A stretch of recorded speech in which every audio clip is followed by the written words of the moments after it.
지난 시간에 우리가 김정은의 선대 통일 위협에 대해서 이제 우리가 대담을 나누다가 보니까 지금 시점이 좀 이렇게 우리가 또 새로운 연구를 해야 될, 또는 또 국가기관 입장에서는 또 새롭게 또 대응을 준비해야 되는 그런 또 상황이 같은데, 우리가 지금 이제 쭉 정보 활동의 역사를 공부를 하는 입장에서는 조금 더 한 단계 전 단계에서 과연 이 통일 전선이 뭔지를 좀 이렇게 우리 독자들하고 이렇게 좀 공유를 해볼 필요가 있지 않겠냐는 생각이 듭니다.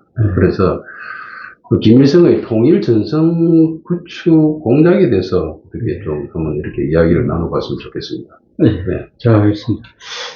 저희 이제 말하자면 베이비 부모 세대는 냉전 시대 때 북한 게릴라 침투라든가 무서운 북한의 테러 활동을 경험하면서 크면서 통일 전선 공작 이런 걸 막 기가 따갑도록 들었거든요. 근데 요새 신세대들은 별로 들은 게 없을 겁니다. 왜냐면 이런 말에 대해서 이야기를 해주는 사람이 없기 때문에 저희 때는 큰뉴스, 국민윤례이라고 안보이식 합니다. 이런 교육을 많이 받았기 때문에 상식적으로 알고 있는데, 그래서 이번에 특히 북한의 김정은이 최근에 민족도 아니다, 통일 말도 싹 치우라 이래갖고 막 통일 들어가는 다 치우고 있어요. 이러다 보니까 북한이 자주 평화, 통일 이런 걸 왜 많이 썼느냐, 기본적으로 통일 전선 공작을 하기 위해서 북한 공산당들이 써온 겁니다. 통일 전선 공작이 뭔가 하면은 그 개념에 대해서 그래서 이번 시간에 좀 말씀을 드리도록 하겠습니다. 이제 통일 전선 공작이라는 거는 공산당이 자기들이 힘이 약할 때 강한 때하고 대결을 하면은 밀리지 않습니까? 그렇죠. 그래, 그때는 자기들 주작 이런 걸 좀 죽여가지고 타협적 태도로 간다는 겁니다. 우리 대화하자. 이제 속된 말로 이제 말로 하자. 이러면서 상대방하고 연합 정서를 구축하는 거죠. 대표적인 게 일제강점기 중국 본토를 이제 제패하기 위해서 중국 공산당하고 국민당하고 서로 싸울 때 공산당이 국민당의 토벌에 밀려갖고 중국 연안까지 쫓겨 들어갔거든요. 그러니까 당시 대통령하고 공산당이 우리 일본에 대항하기 위해서 합작하자.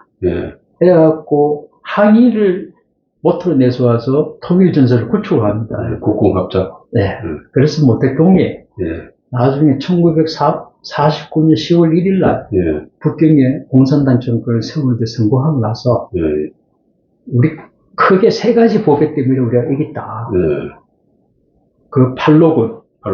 그리고 중국 공산당. 그리고 통일전선 공작. 이 세 가지가 우리의 승리의 요인이다. 이러다 보니까 49년도에 이제 중국 본토가 완전 공산화되고 이러다 보니까 이제 북한의 김일성이 고모가 된 거죠.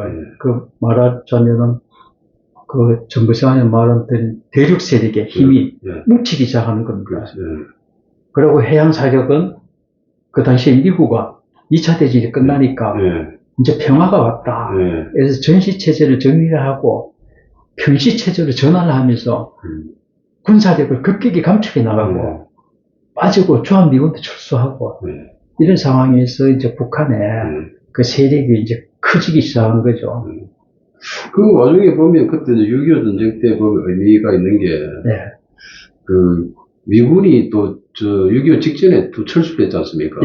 미군 철수라는 부분도 이게 어떤 통일전선 사업을 그 다음에 하는데 그게 완전히 또 포기가 돼버린 그런 케이스죠.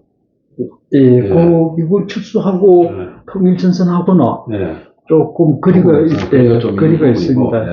그래서 이제 통일전선의 개념에 대해서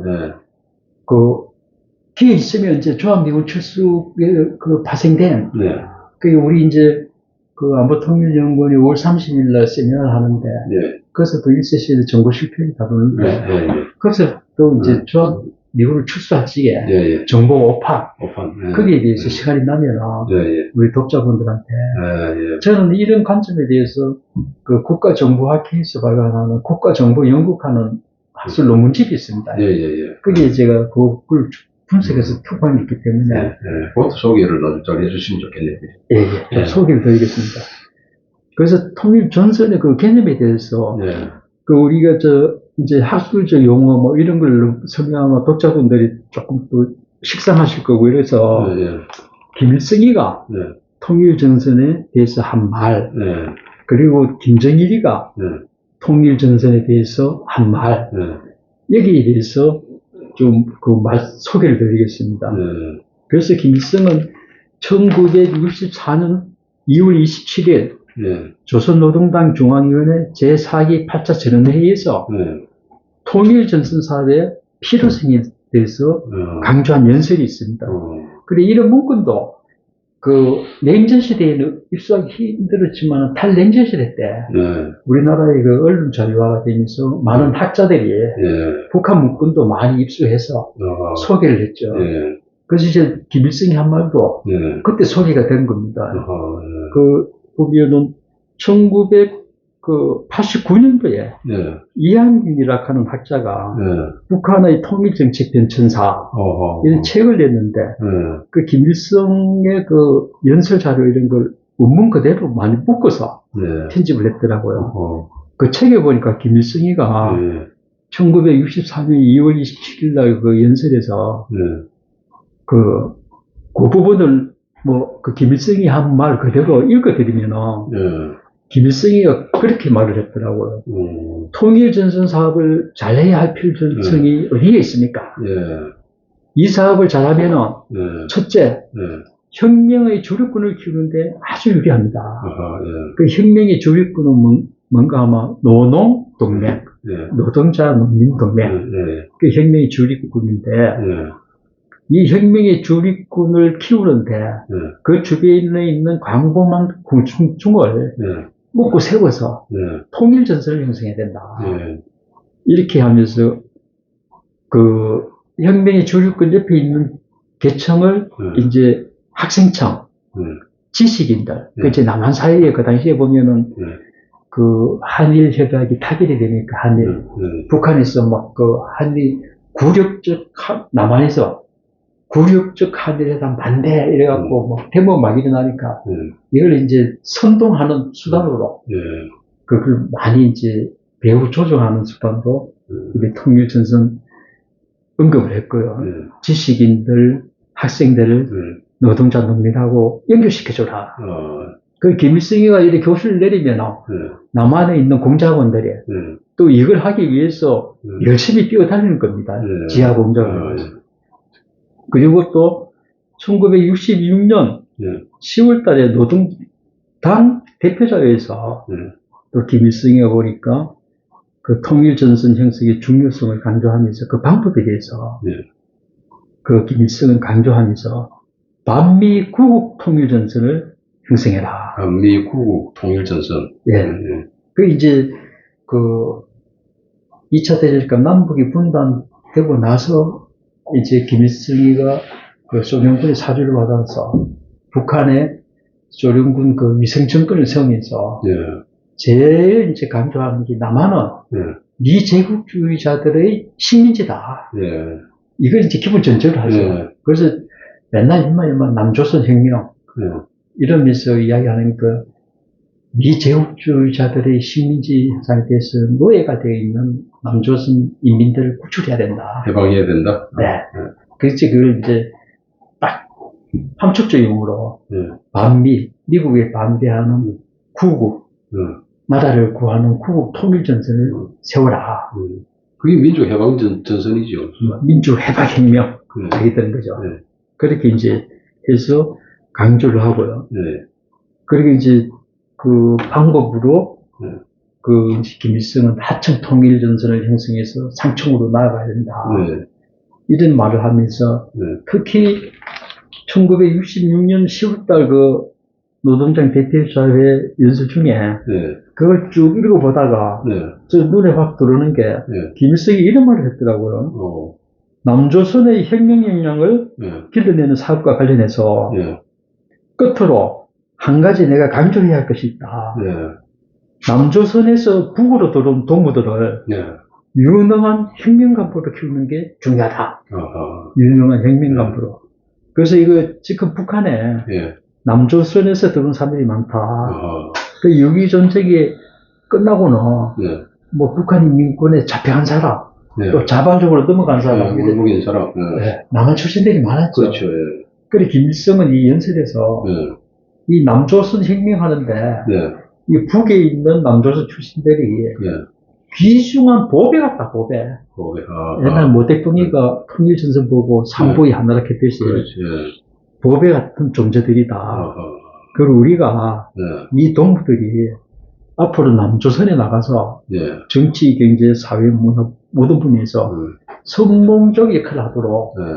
교육시키고 선봉적 역할? 네. 네. 그 말하자면 말을 이렇게 하는데 우리 관점에서 보면 대남 공작원으로 네. 잘 양성해서 그렇지. 예. 난파시키라 그 말이죠. 네. 아하. 쉬운 말로 하면. 네. 그 김일성이 이렇게 교실을 냈으니까 네. 그 이제 그 북한의 대남 공작경의 대표적인 게 연락부, 네.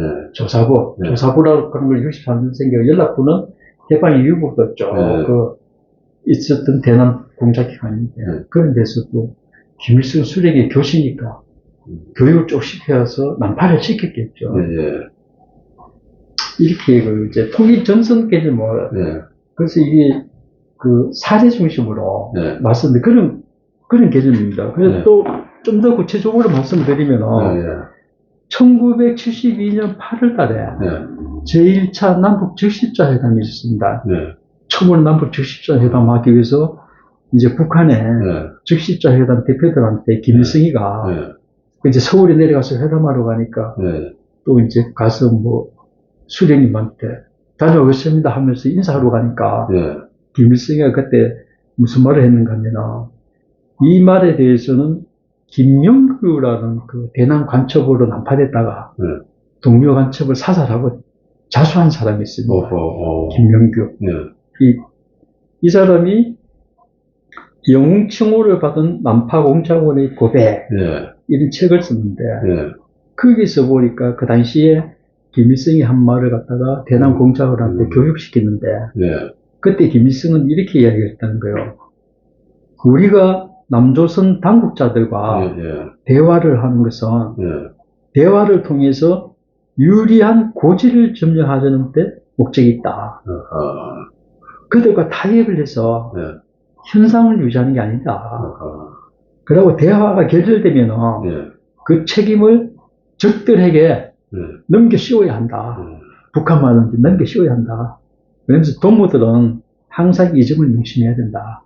정확한 그 어떤 협상 자세. 그렇습니다. 네. 우리는 그냥 이렇게 또 네. 수평적인 그런 어떤 건상유지 이런 차원에서 그 입장을 많이 갖고 있는데 비해서 훗날 그 미국에서 비밀 해제된 자료를 보면은 예. 그 당시에 그 주한 미국 대사관에서 예. 우리 이우락 그때 남북 대화를 주도한 게 이우락 중앙정보부장이잖아요. 예. 그 이우락 중앙정보부장도 예. 그 당시에 그 주한 미국 대사관을 통해서 미국에 그 기본 배경을 설명을 했는데 그 이우락 중앙정보부장님도 그런 말을 했더라고요. 우리가 지금 남북 대화를 하는 거는 힘을 비축하기 위한 시간 벌기다. 바이 타임. 그리고 우리는 독일은 서독이 힘이 강하니까 동북이 침략할 생각 못한다. 그렇기 때문에 우리도 힘을 길러. 그 당시 70년대까지 우리가 힘이 밀렸으니까. 그렇죠. 그 시간 벌기다. 그래서 전략적으로는 다 대칭적 관계에 있었죠, 서로. 그래서 이 통일전선 공작이라는 이런 부분이 참 우리가 지금 좀 새삼스럽게 좀 살펴봐야 될 그런 소지가 많은 것이 그 남북 간에 대치한 어떤 속성, 본질적 핵심적인 부분을 우리가 간파를 할 수 있고 이해를 할 수 있지 않겠냐는 생각이 듭니다. 그죠? 그렇습니다. 예. 그래서 우리가 뭐 북한이 평화를 하자, 평화협정을 내자, 뭐 이래 평화선전을 하고 나머지게. 그래서 그 사람들의 의도를 알아야 됩니다. 우리가 잘못하면 속아 넘어가는 그런 상황이 될 비일비재한 그런 케이스가 되겠네, 그죠? 남북 관계도 일종의 국제 정치적 관점에서 같이 국제관계. 우리가 이상주의적 관점에 네. 빠지면 네. 현실적으로 네. 또 기습을 당한다든가 힘이 없으면 당하는 상황이 오니까요. 저도 이제 그 대학원생들 상대로 국제관계론을 이렇게 같이 공부를 하고 있는 그런 입장인데, 그 국제관계도 결국은 우리나라를 중심으로 한 국제관계이죠, 그죠? 그렇습니다. 네. 그래서 우리한테 뭐 현실적으로 적용이 안 되면 아무 의미가 없는 거죠. 그래서 어쨌든 간에 이 통일전선 공작 이 부분을 우리가 공부를 계속 꾸준히 해볼 필요가 있는 그런 어떤 분야 같습니다, 그죠? 네, 그래서 오늘은 이 시간 좀 여기까지 하고 다음 시간에 또 계속 이렇게 이야기 진행하도록 하겠습니다. 네, 이상입니다.